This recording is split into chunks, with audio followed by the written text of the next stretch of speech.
НТВ-ийн мэдээ үргэлжилж байна. Жамсранд орж удам дамжсан автобусны жолооч. Тэрээр 2024 оноос эхлэн шинэ автобус барьж эхэлсэн учраас хувцаслалтаа анхаарч тогтмол цагаан цамд занга пижак өмсөх болжээ. Хувцалтаараа дамжуулж бусдад соёлыг түгээх зорилготой гэлээ.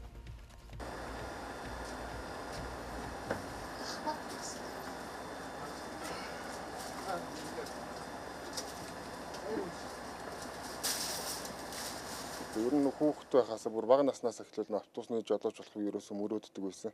Миний энэ багын мөрөөдлийн одоо мэрэгжил ийм хамт олон дунд бас бага нас хүүхэд нас өнгөрөөс болохоор хүүхдээ хасаал ерөөсөө автобусны жолооч болно гэж мөрөөддөг байсан. Тэгээд энэ ажлаараа бахархаад тэгээд энэ зорчигчдоо бас хүндэтгэлтэй бас нэг арай нэг илүү соёлтой үйлчлэгийг хүргэхийн тулд ингэж үздэг бас. Түүний өвөө болон аав нь нийтийн тээврийн салбарт ажиллаж байгаад тэтгэвртэй гарсан. Жамсранд оржийн өвөө 1970-аас 1996 он хүртэл нийтийн тээврийн салбарт 30 гаруй жил ажиллажээ.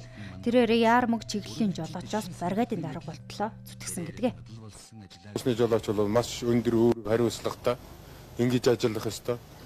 Энэ хувийн болон албаны чухал ажилтаа хүмүүсүүд л явж байгаа. Энд үйлчлэлгээр их онцлогтой. Жамсранд оржийн хувьд өвөө болон аавынхаа мэрэгжлийг өвлөж 15 жил автобусны жолоочоор ажиллаж байгаа юм а. Тэр автобус миний 2 дахь гэр учраас цэвэрхэн баг зарчмыг баримтлагдаг тул соёлтой эзэмсгэр байдлыг эрхэмлэж цагаан цамц, занга, пижак өмсдөг гэдгийг онцолсон. Ингэхдээ жил бүр 400-800 мянган төгрөгөөр хослол авдаг байна. Тэр модель автобуснуудад цуглуулах мөн мото спортыг сонирхдог. Тийм учраас сонирхол нэгтнүүдэд зориулж автобусаа мото спортын зургаар гоёжээ. Төрж зорчигч нар чинь ямар гоё хувцалтай ингээл нэг жоохон талархлын үг хэлнэ. Тэгээ баярлаа гэж хэл. Ер нь тэгэл зорчигчдоос нэг баярлаа гэдэг үг сонсох хамгийн гоё.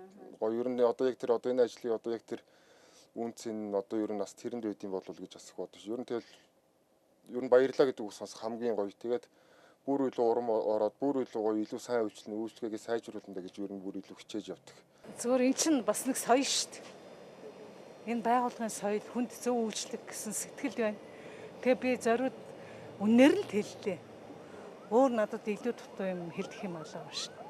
Манай иргэд өөрсдөө зөв соёлтой үйлчлүүлээд энэ автобусны үйлчлэгээний компани өөрсдөө ингээд жолооч нар нь ийм сайхан үйлчлэхэд чинь бид нар тэгэл таатай үйлчлүүлж шүү. Орж ирэх одоо хувцсан цэвэрхэн тэгээд автобус нь ингээд байгаа байдал бүх зүйл нь ингээд цэвэрхэн гоё тав тухтай байсан.